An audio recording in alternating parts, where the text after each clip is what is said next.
So you want to make more money trading ICT concepts. The problem is, how do you make more and keep more? That's really what separates the novice traders from the professionals. So in this video, I'm going to share the 3 biggest tips to increase your P&L while minimizing the losses. And if you guys stay till the end of the video, I'm going to be reviewing my monthly performance in the futures markets. That way you guys can see a real life example of these concepts being implemented. So without further ado, let's get into the video. All right, so making more money with ICT concepts. We're going to go over 3 tips that I think are extremely necessary, even if you're not trading ICT concepts. Utilizing these things will definitely improve your performance if you are very serious about trading and you want to improve. And these things aren't, there's no end point to these. Like once you're performing at a certain level, you're going to want to continuously do these month over month. Maybe it's week over week. You're going to analyze your performance and go through and find ways to improve in certain areas, because we're always trying to improve. We're always trying to sharpen the edge, and this is a never-ending journey. So there's always room for improvement. There's always things that we could do better. And that's what makes this game so attractive, because the limit for the amount of income that you can make is, there's no ceiling to it.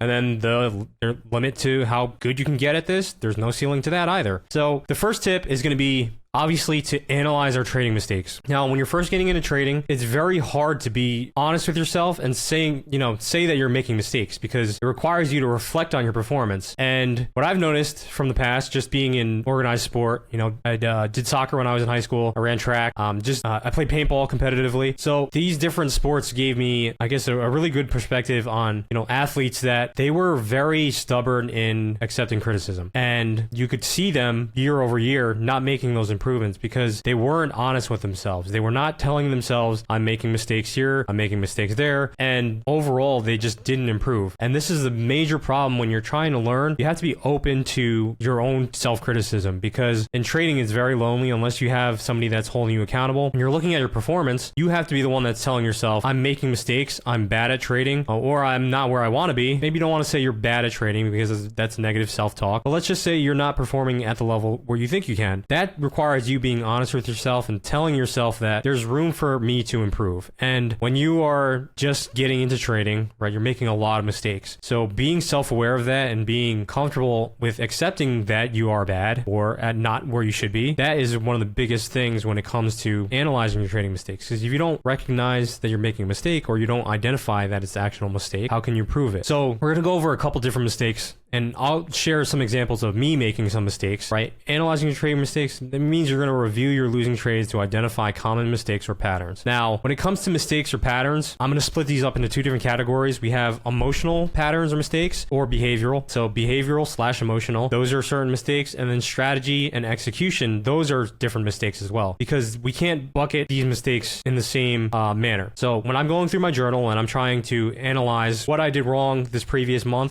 was I making emotional decisions, or was I making proper decisions, but I just didn't execute properly? And when you're identifying, which area you're falling short, then you at least know what area you should focus on. So if I am impatient or I get angry and I revenge trade, I know exactly what I need to focus on. I need to focus on, right, my mental health. I need to focus on just my emotional edge, because it's dull. I'm making emotional decisions based on, whatever is going on through my head. Whereas strategical or execution mistakes, that's really just based on strategy. You're not following the rules, or, moving stops too early. These are just a couple different things. So when it comes to emotional triggers, you just have to create self-awareness, because we can't avoid anger. We can't avoid certain emotions that come up while we're trading, right? If we take a loss, how are we going to feel? If we see a large P&L unrealized, like if we're up in the trade by a fair amount, we're going to have different emotions that come into play. So just being self-aware and writing that down while you're in the trade is going to be extremely important. And then when it comes to execution mistakes, right, we have to identify if these mistakes are actually hindering our performance. And I guess one thing that let me just talk about, some of the problems that I dealt with emotions. I was greedy. I was impatient.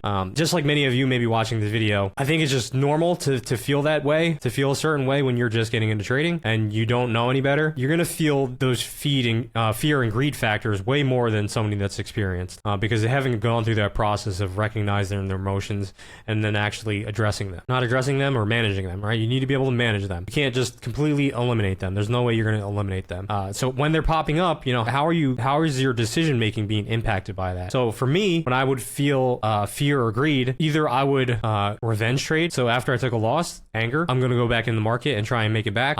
Fear, if I'm up in a trade or if I'm down in a trade, a lot of times I would close out of fear and only to see my trade run to my take profit. And that's just something that you guys just have to identify and be used to that. So when I'm in a trade, the fastest way I was able to learn was actually start writing down if I felt fearful or not, because that's an emotional trigger. If you're getting triggered by these different things, you should have a tag for it. So in TradeZella, you can create tags. And what I do is I have a whole list of tags that are just strictly emotional categories. So confidence, greed, fear, anger, excitedness. These are all tags that you should be writing down in your journal because you're trying to operate like on a even plane. You're not trying to be way up here. You're not trying to be way down here. You're trying to operate here. Okay. And when it comes to emotions, when you're trying to balance those emotions, this is where you want to be. You don't want to be roller coaster volatility emotion wise. And that's going to really affect your decision making. So if you're way up here, it's going to affect your decision making. Maybe you get overconfident, right? These all tie into each other. So if you're excited or overconfident, that leads to,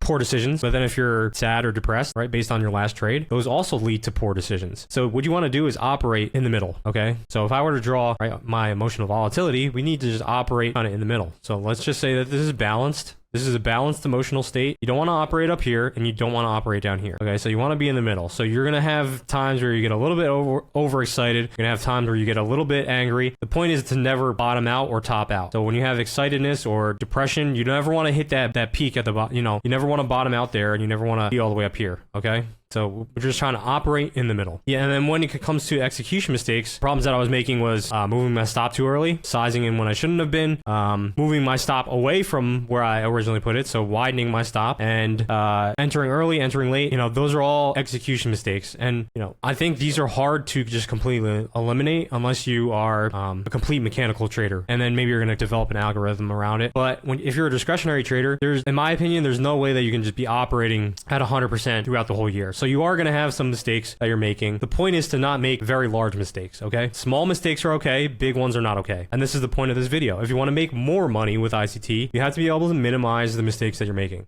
So some of my best months have come from me just minimizing mistakes. I've still made mistakes, and by the end of this video, when I go over my monthly performance, you guys are going to see that I still make mistakes because my win rate was not that great, but I still came out on top. I still came out with a really green P&L, all right? So that's tip number one, is analyzing our mistakes. Being comfortable saying that you're making mistakes, that's first of all, and then analyzing them. The biggest change that you can make as far as you making more money. So let's say if you make a lot of money, which in my opinion, at times is not very hard to do. You just have to get on the right side of the trade. If you get a really nice fair value gap and you get in that long position and then you crush that trade, are you going to make a mistake after that? That's the problem, is can you keep the money that you just made? And that's where I think, that's where most people can go from break even to profitable, is if you're making money in the trade, you're making money in certain trades, make sure not to give it back. And then one thing I'm going to bring up too is one of my students reached out to me because I had shared my win rate, right? I was like 45% for the month.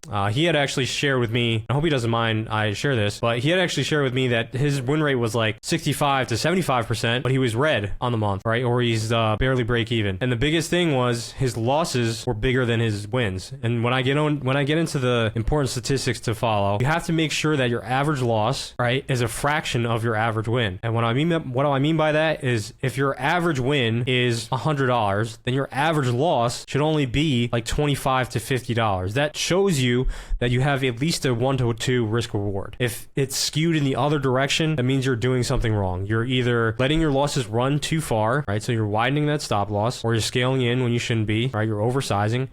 And these are just things that you need to focus on, because you can have a really poor win rate, but still make money at the end of the month. Or at the end of the week, whatever the case is. All right, tip number 2, focus on high probability setups. Now, this is a given, right? This is a very easy one to point out if you want to make more money. But the problem is that some of you guys are just lacking in experience, so you don't know exactly what a high probability setup is. And I'm going to kind of go over what constitutes a high probability setup. It's really when you know what the market condition is. That is the biggest thing. Knowing what the market condition is, knowing that there's no landmines from the economic calendar that are going to impede in you making a profit in that that specific trade. So when I'm looking at landmines, all right, these are my biggest landmines that I think about. I think about what is the biggest economic driver this week, right? So has that already passed? If that has already passed, then automatically my market conditions are a bit cleaner because I'm not worried about the uncertainty that some of these big players are waiting on, right? So when we have FOMC, when we have CPI, when we have NFP, those are three events where it really does create low probability conditions prior, because you have to think like a professional trader. You know, how many of these professional traders are going to try and front run that news event? There's not many out there, or any at all. Okay, so if you're trying to position yourself ahead of some of these really high impact news events, you're going to hurt yourself. So focusing on the high probability setups, right, comes from you determining, you know, am I in a war zone or not, right? Because there's all these different landmines that come up. You know, is the market in a strict consolidation where we have high resistance liquidity on either side of us, right? So high resistance liquidity just means, you know, have we taken out highs or lows? That's basically, you know, in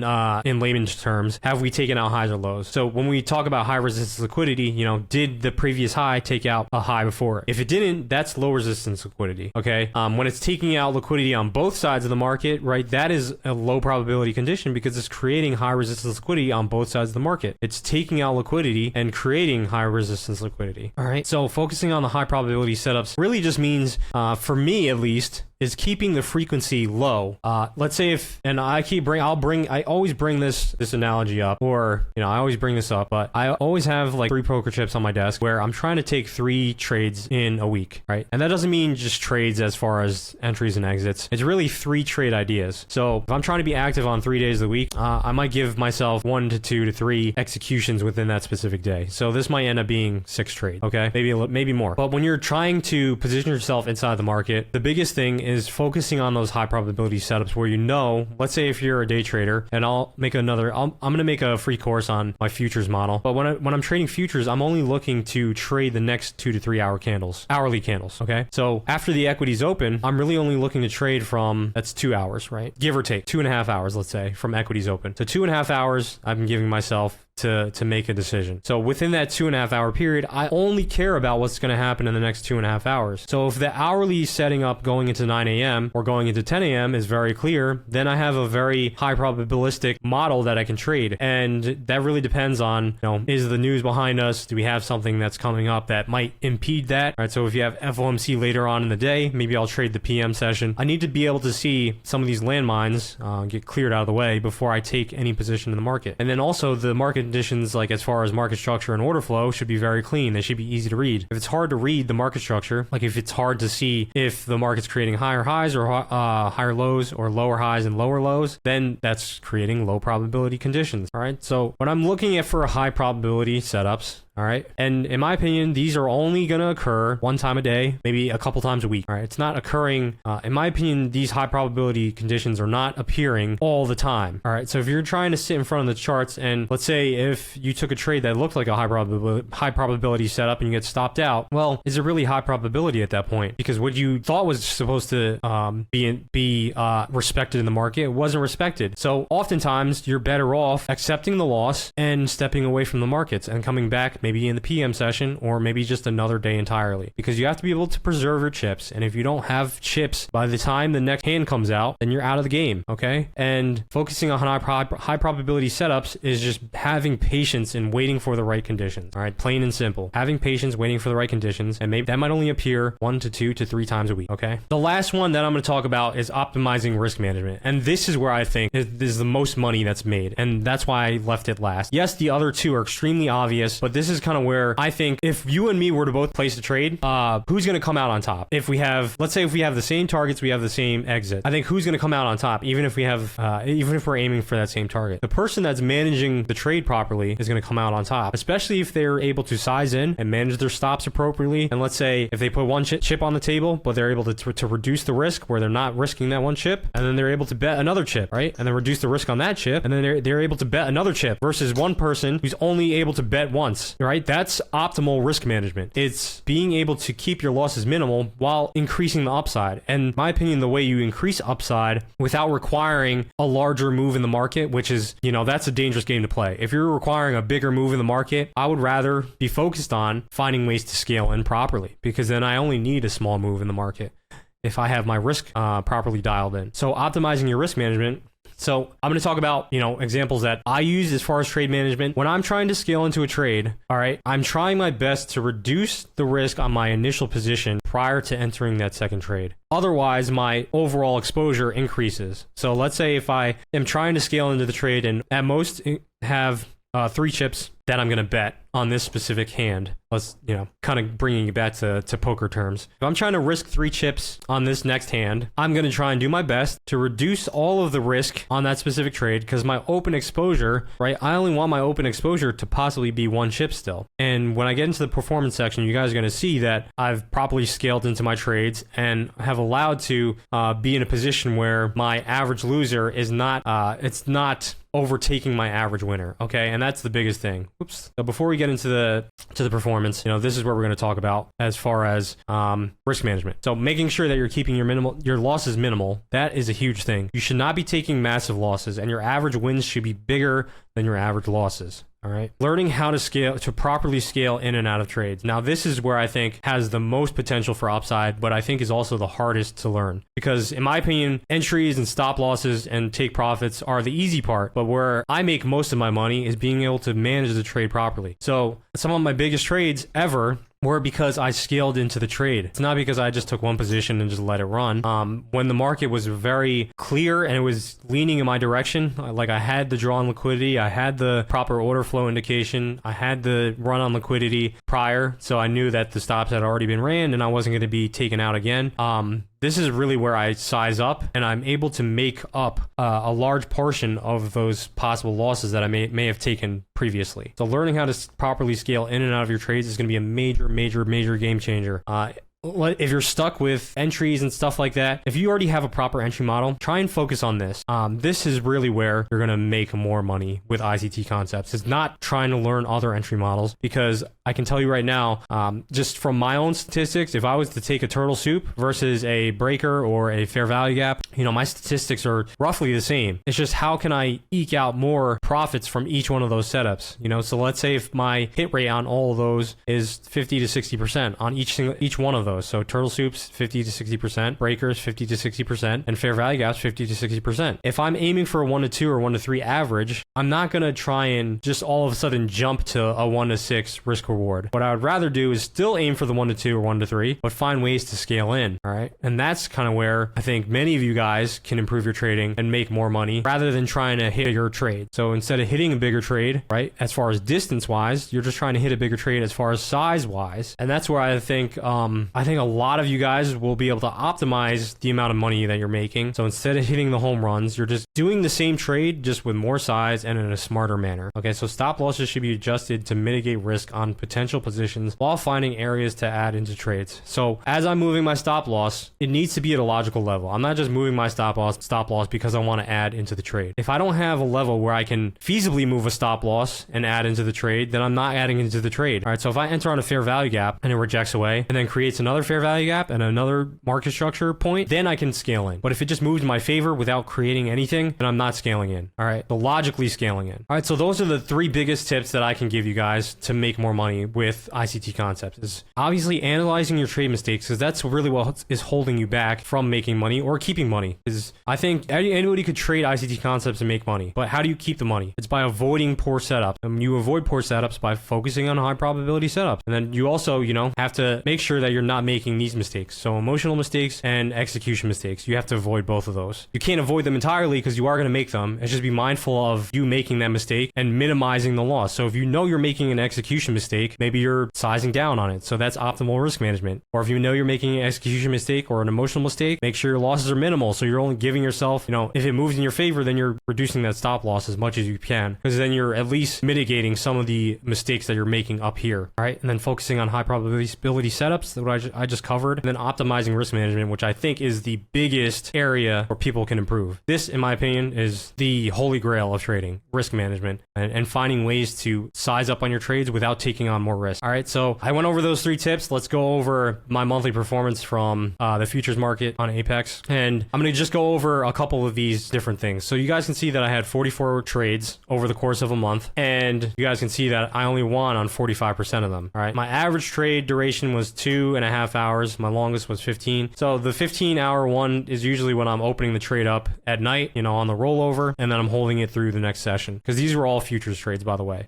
You guys could see my total P&L was $3,500. This was actually a day prior to the last day.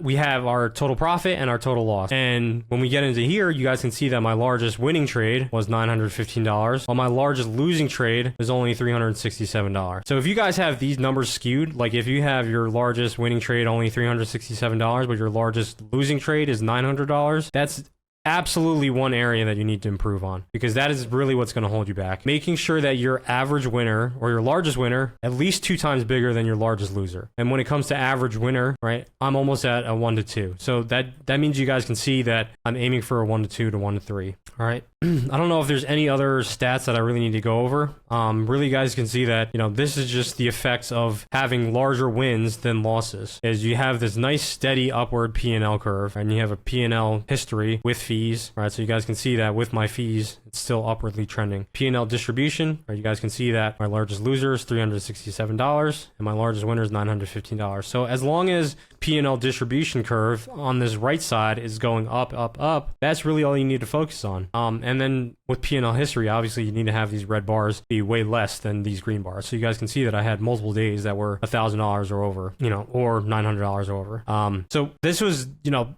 a very straightforward video, I think, where you guys should be focused on the right things, because focusing on a higher win rate is not going to bring you more money. What's going to bring you more money is focusing on all those things that are holding you back, that's creating larger losses than your wins, right? Or your average loss is bigger than your average win. You have to get comfortable with some uncertainty in the market, because you are going to have months where maybe your strike rate is not that great. You know, I've had months where my strike rate is way better, 75%, 80%. You're not going to have that every single month. So the way that you make up for that is through proper risk management, through minimizing those mistakes that you're making. That way you can, at the end of the month, say, you know what, I made mistakes this month, but I kept them minimal, and my drawdown wasn't too crazy, and then my max run up was way better. You guys can see that my max drawdown was $1,000, and then my max run up was four times that. All right.